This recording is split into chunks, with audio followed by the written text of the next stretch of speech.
Man, okay, so let's deal with this whole end of year, end of decade that we're coming up on 2020. Not only is the beginning of a new year, but the beginning of a new decade. Now, I can appreciate the energy that's at the end of the year most of the time because most of the time we're thinking, okay, there's an opportunity to start over, do something new. I can appreciate that. But I'm also of the mindset that, you know what, you don't have to wait till the beginning of a new year in order to start over. Right. Because I believe you can start over as many times as you need to. Just don't ever quit. Start over if you need to. So I want to get your perspective on that. What do you think about this whole end of year thing and resolutions and all that type of stuff? I think if it works for you, work it. Yeah. I think people see it differently. Some people may see it as a time of year where you can kind of get a running start before your New Year starts. Or, I just say whatever works for you, work it. It may not be for somebody else. Right. Some people don't believe in New Year resolutions, and that's okay too. But let them be them. But if it means something to you, whatever's going to make you better, right, then you just believe in it and you run with it. Yeah. I don't think it's a cookie cut formula for everybody on how they begin their new year. So do you see this year any differently because of the fact, again, you're ending one decade and crossing into another decade? I do. I do personally. I mean, it just so happened that, within the last couple of years, life has proposed its challenges. Yeah. And so to me, it's like crossing over into some things that I wanted to see. So, yeah, I definitely see crossing over into a new decade, and I'm excited about it, man. And, hey, I'm expecting the unexpected. Yeah, man, I'll tell you, it's been the same thing for me. I mean, 2019 has been, I guess, the best of times and the worst of times, many times at the same time. Yes. But I will tell you, what I have learned this year, I think is certainly setting me up for what I expect to take place in 2020. And it's not that I'm hyped up on the fact that it's a new year. I'm really excited about some changes that I made within this year that are going to carry over into next year. And all of it is seem to be working together. It's been a long process, but I see it all coming together now. So did your tough times cause your good times to come to fruition? In some cases, yes. In other cases, it was just tough times and really had nothing to do with the good times. But I guess in every situation, I feel like I learned something. I feel like what I always try to do is figure out what can I learn from the situation. Then I got also what I learned about myself as I went through it. How did I go through that process? Did I go through it the same way I went through the last challenge, or did I go through it with a little bit more maturity? So it's all those type of things that I try to look for when I get on the other side of it and assess it. What can I take away from it? Yeah. So you appreciate the hard times that brought you to where you are as far as, your sense of wisdom and everything. So would you be willing to go through tough times in 2020 in order to see more? I'm willing to go through tough times. I'm not willing to go through the same things. Yeah, that's a good point. There's always going to be something, and I'm of the mindset there's always going to be something. I just don't like finding myself going through the same things, because if I'm going through the same things, then apparently God feels like I didn't learn what I need to learn last time, and I don't want to be repeating the same classes over and over. Yeah. I'll give you an example. Our daughter, I'll use this analogy. She probably kill me for doing it, but our daughter just recently took a class, and she made a C in the class. And she was thinking, man, I really just thought I was going to do better in that class, so I really want to go back and retake the course. And I told her, no, take your C. Go on to the next class, and then what you do is get tutoring in that next class if you need it. But no, don't ever go backwards. Yeah, so no, I don't ever like taking the same classes over and over. And, man, I was like, oh, no, please don't go back. Take that course. First of all, the class is too expensive. And then secondly, you could maybe do a lot better in the next class than what you think. Yeah. So do you think class for you personally ends at 2019 and you're crossing over and graduating in 2000? It's hard I can't even say it. I'm 2020. I'm sorry. Yeah. We just think about it. We were just talking about Y2K a few weeks ago. right. The computers are going to shut off, and now we're in 2020. What the heck is that? It. But no, man, I think it's not necessarily the class or school is going to end for me. But I think at this level, it definitely should end for me. And now embracing new opportunities and new challenges. Yeah, and really facing them with the wisdom that I gained from this year after overcoming stuff. Yeah. Man, it sure would be nice to have a year with just almost like what they describe Jubilee. Oh, like, yeah. There are no challenges. Everything's great. It'd be nice to have it. Man. But you know what? I think, though? I don't know that you would really want it. It's just like saying, okay, we complain about the rain, but we understand the purpose of the rain and the need for the rain. Yeah. So if we always had sunshine, we really wouldn't appreciate it. So we appreciate the sunshine because of the rain. Right. Yeah. So it's just like life. You appreciate those good times because you overcame those bad times. And particularly because you got a lot more wisdom than what you came with last time. So, hey, I just feel like, man, if we really, one of the things for me, it's removing the brakes. It's removing the things that I have allowed to limit myself in 2019 and previous years that I have now taken off, and I'm fully embracing who I am. So I'm stepping into 2020 with a whole different mindset. And I think that's the thing that excites me most. And I think that's the thing that allows me to know that if challenges do come my way, I'm a little bit better prepared for the challenges because I think I'm in a different mental space. And that's what I've been working on. And that's what this whole journey with Chris thing has been about, man. It's really been, it started out as just an opportunity to just really try to focus on my weight, get some weight up off of me. But in the process of doing that and going through this training, man, I've actually kind of rediscovered that guy, that fight that was down on the inside of me. Because I'm working with a trainer, man. This dude's got me going beyond my limits of what I would take myself in the gym. So now I'm thinking mentally, I'm going beyond the limits of what I had been allowing myself to go mentally in situations and circumstances that I'm faced with. So now, man, it's just pushing through. It's not, I mean that every day is peachy, but Right. but it does mean I got a better attitude. Right. Yeah. Right. Anytime we get together, which is rare, I always use the opportunity to pick your brain. Yeah. So let me ask you this. Okay. Let's go back into, what is this, 2019? Uh-huh. Let's go back to midnight, December 31st, 2018. Okay. Getting ready to cross over into the new year. Looking back in retrospect, what are 3 things you would tell Chris Howe that he needs in order to be successful in that year? And you always come with these challenging, thought-provoking questions. 3 things that I would tell Chris Howe December 31st, 2018, with the wisdom that I have now, what I would have told myself then. Absolutely. Okay. You're going to make it. Tough times are going to come your way. You may seem like you're going to not make it, but you're going to make it. Knowing what I know now, from 2018, December 31st, you're going to lose some people that are very significant in your life, that mean a great deal to you. It's going to be painful, but God is going to hold your hand, and he's going to walk you through it. Embrace your family, love your family, dig into your business, focus on your business harder than you've ever focused on your business before, because technology is changing, the landscape of your business industry is changing, so you're going to have to change with it. I think I'll give you more than 3 things at this point, but You give me 100, man. But yeah, I guess I'm just I'm kind of replaying some of the things that I've encountered since then, and those are some of the things that I would have liked to have been able to be at least forewarned on. Yeah. It sounded like you were thinking back to some things within 2019, some challenges, whatever. So now we're getting ready to cross over into a new year. Mm-hmm. What are 3 things that you believe you have to tell yourself now? You have to go after it now like you've never gone after it before. Come on, Hal. You have to. Come on, Hal. I'm getting ready to be 46 years old. And that sounds like some people are like, oh, that's still young. And it is. But at the same time, I don't have any time to waste. I believe that the decisions that I make, and I was telling my wife, we were talking about this the other day, the decisions that we make from this point going forward are truly destiny decisions. So I guess it's like they say, you got more time behind you than you got in front of you. Now I pray to, live to be 90-something years old, 100 years old. But in terms of your revenue generating years, in terms of the years where you can really build your legacy, in terms of the years where you can really build up that foundation for our grandson, those years are, now. We've got, those are based on the decisions that we make today. So I would tell myself that, first of all, be mindful of the decisions that you make. Be mindful of the situations that you allow yourself to get involved in. Be mindful of the people that are around you and within your life and within your space. And then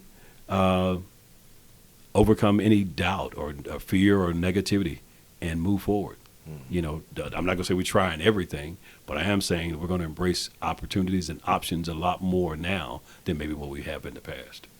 Yeah. And speaking of the past, what are some of the things that you can reach back on that you have already learned that you believe is going to help you in this new year? One of the things I learned is trust your gut. Trust your gut, trust your instinct. I'm a praying man. I believe the Holy Spirit speaks to us and gives us the unction of when to move and when not to move. I believe in discernment. I believe that that's something that we have that allows us to be able to be wise, but I also believe in trusting my gut. So I think trusting your gut, and the other thing is, don't be afraid to ask for help. Understanding, just like the whole situation of the whole weight loss journey.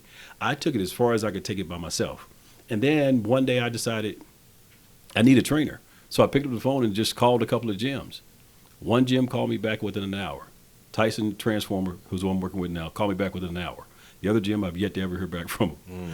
So I appreciate him for calling me back, because had he not called me back, I probably would still be on that wheel, just spinning my wheels. Right. Because I would go to the gym religiously 4 days a week. I go to the gym, work out, and I'd work out hard in the gym. My problem has always been when I come out of the gym, I eat crazy. So I'm snacking on chips. I'm still eating all those other things. So You when deserve it. You worked that hard. That's what you thought. You think that anyway, right? Yeah. But it was getting with him and him telling me this whole thing: no salt, no butter, no sugar, and really sticking with that plan. And it's challenging. I will tell you, it's challenging. No what? Sometimes it's very short. No salt, no butter, no sugar. What'd you eat? Basically, I eat turkey. I eat salads. I eat all of that. But no salt. And No. here's the thing: is when you eat salad. Oh, the other thing is no creams, no sauces. So when you eat salad, there is no salad dressing. Oh. You eat a salad with just some lemon juice, or you eat salad with nothing on it at all. And I will tell you, Hawk, I never thought I could eat a salad with no dressing. Man, you try it, and you will really find that you don't need dressing on a salad. Really? You really don't need it. So you have the lettuce. You've got the lettuce, you've got tomatoes, you've got cucumbers, all those things that you would typically want on a salad. You don't have any croutons or any of that stuff. You don't have any cheese. And you will find that actually is flavorful by itself. Really? I thought, man, it wouldn't have any flavor to it. And it really does have flavor. Yeah. Filling? Yeah, filling. Okay. And if you really need some flavor, then add some lemon juice to it. Put that lemon juice on there, man, you're rocking and rolling. You're good to go.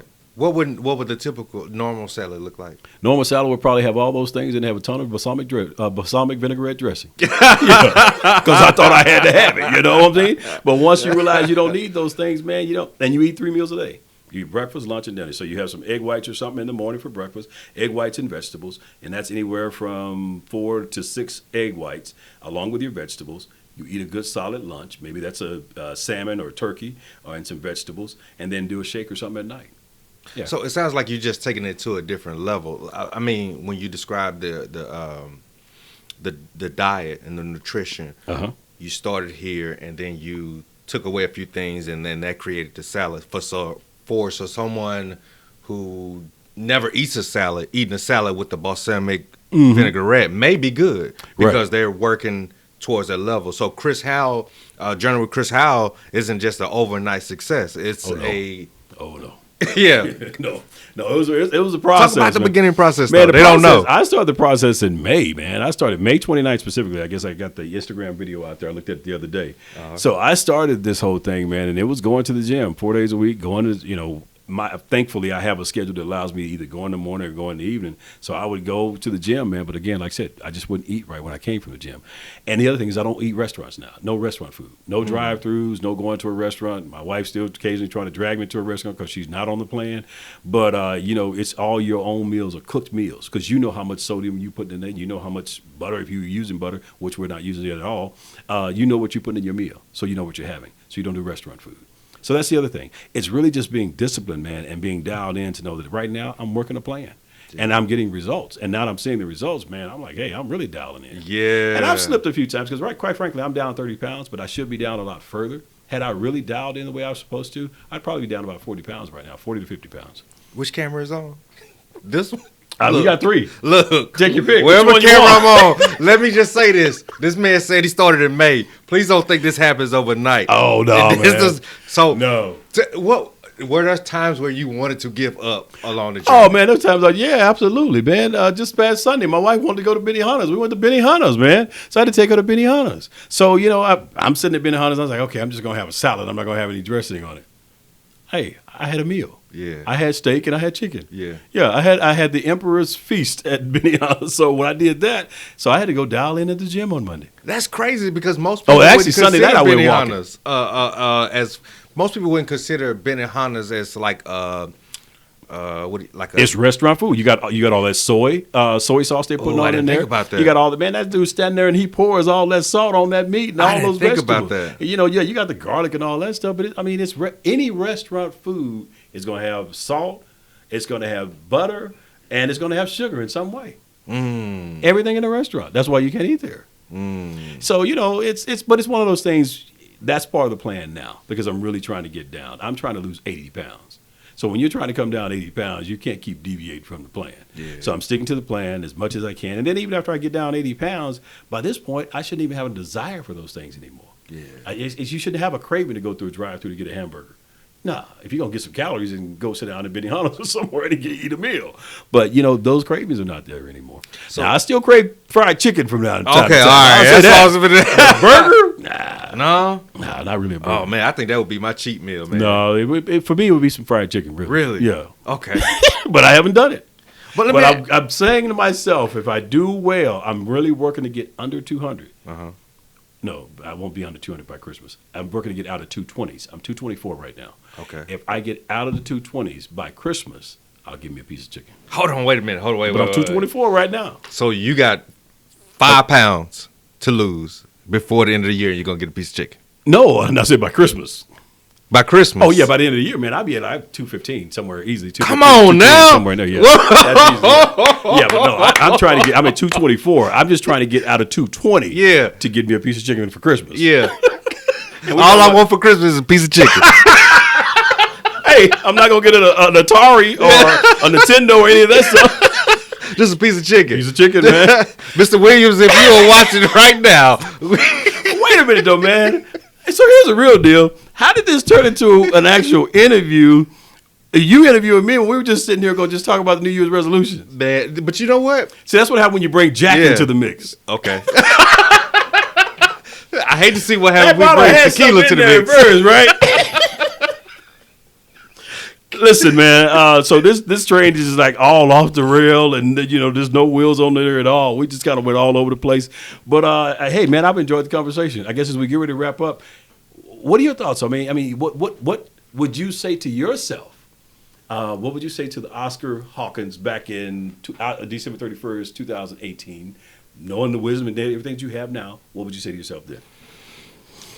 Looking back in retrospect, Chris, I'd probably say something along the lines of what Bubba Darnell said at Thanksgiving, when it was his turn to thank everyone. Not thank everyone. You can edit that.